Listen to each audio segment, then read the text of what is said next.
जय महाकाल मित्रों, प्राचीन काल से लेकर आज तक हमारे राष्ट्र भारतवर्ष में भिन्न भिन्न प्रतिभाओं के धनी व्यक्ति पैदा हुए हैं, जिनमें से कुछ एक तो चौमुखी प्रतिभा के धनी भी रहे हैं।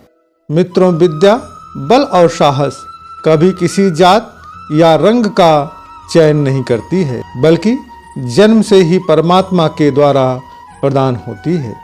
ऐसे ही कुछ वीरों, दानवीरों और देश प्रेमियों के बारे में हम सब भली भांति जानते हैं, परंतु कुछ एक वीर ऐसे हुए हैं जिनके बारे में हम आज भी नहीं जानते हैं।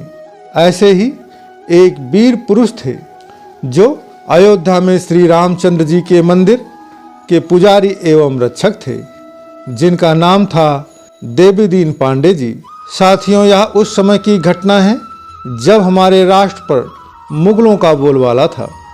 मंदिरों को तोड़ा जा रहा था, हिंदुओं को हथियारों के बल पर इस्लाम धर्म अपनाने के लिए विवश किया जा रहा था, या फिर जो हिंदू इस्लाम धर्म नहीं अपना रहे थे उनका नरसंहार किया जा रहा था।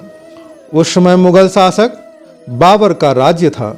बाबर के सेनापति मीर बाकी के नेतृत्व में अयोध्या में स्थित हमारे प्रभु मर्यादा पुरुषोत्तम श्री राम जी के मंदिर को तोड़ने के उद्देश्य से सेना के साथ मीर बाकी आया, तो यहाँ के लोगों ने इसका विरोध किया और मुगलों की सेना के साथ युद्ध किया, जिसमें लगभग 1,74,000 लाशें गिरी थी।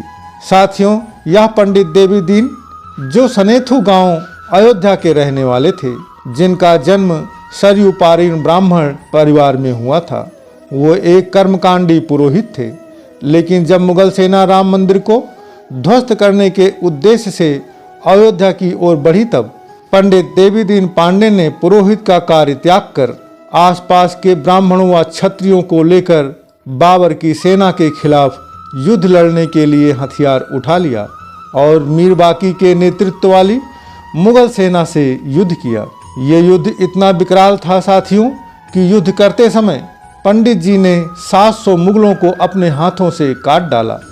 एक मुगल सैनिक ने पीछे से पंडित जी के सिर पर वार किया। उसकी तलवार पंडित जी के ऊपरी सर को काटते हुए आर पार हो गई और उनका सिर 2 भागों में फटकर खुल गया।